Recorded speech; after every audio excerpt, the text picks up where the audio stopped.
निवासी आश्रमशाळेतील विद्यार्थ्यांचं मृत्यू प्रकरण। या प्रकरणात पालघरच्या मासवण इथली ही घटना आहे।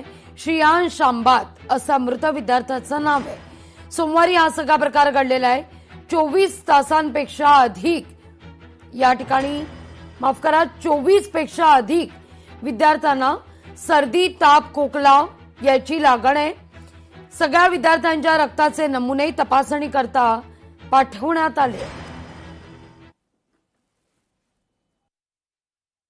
जे शिक्षक लोक आहेत त्या लोकांनी काळजीपूर्वक त्या मुलांची चेकअप करून तपासणी करून त्यांना इथे ऍडमिट करायला पाहिजे होतं।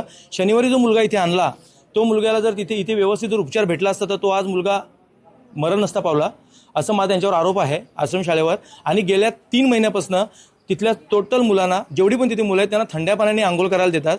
आणि आत्ताच आपल्या गावामध्ये महापूर म्हणजे भरपूर पाऊस पडल्यामुळे पूर्ण पाणी दूषित आहे नदीचं, आणि त्या थंड्या पाण्याने गेल्या 3 महिन्यापासून मुलं आंघोळ करतात। आणि त्या पाण्यामुळेच ह्या मुलांना सध्या तापाची साथ पसरलेली आहे आश्रमशाळेत। आणि मला त्या आश्रमशाळेच्या टोटल म्हणजे जेवढे पण अधिकारी आहेत त्यांच्यावर माझा असा आरोप आहे का ते लोक जे GR काढतात, म्हणजे या लोकांनी जो GR काढलेला आहे का मुलगा कितीही आजारी असला तरी त्याला पालकांच्या ताब्यात द्यायचं नाही, हा पूर्णपणे चुकीचा GR आहे। ह्याचा मी GRचा निषेध करतोय। त्यांनी कळवायला पाहिजे ना अगोदर, कळवायच्या अगोदर। आता तुम्ही कुठं आम्ही घेऊन पण गेले असतं, तुम्ही फोन नाही करून देत, कळवत नाही, अगोदर कळवायला पाहिजे।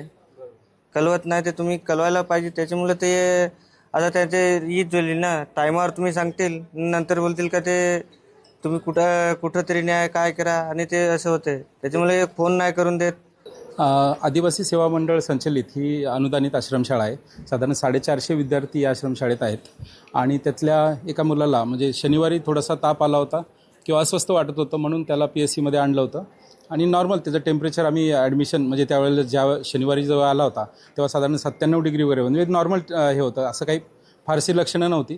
त्याला थोडा उपचार करून तो परतही गेला होता। रविवारी तो नॉर्मल होता। रविवारी मला वाटतं एक कार्यक्रमसुद्धा होता त्यांच्या आश्रमशाळेत, त्यातही तो सहभागी झाला होता।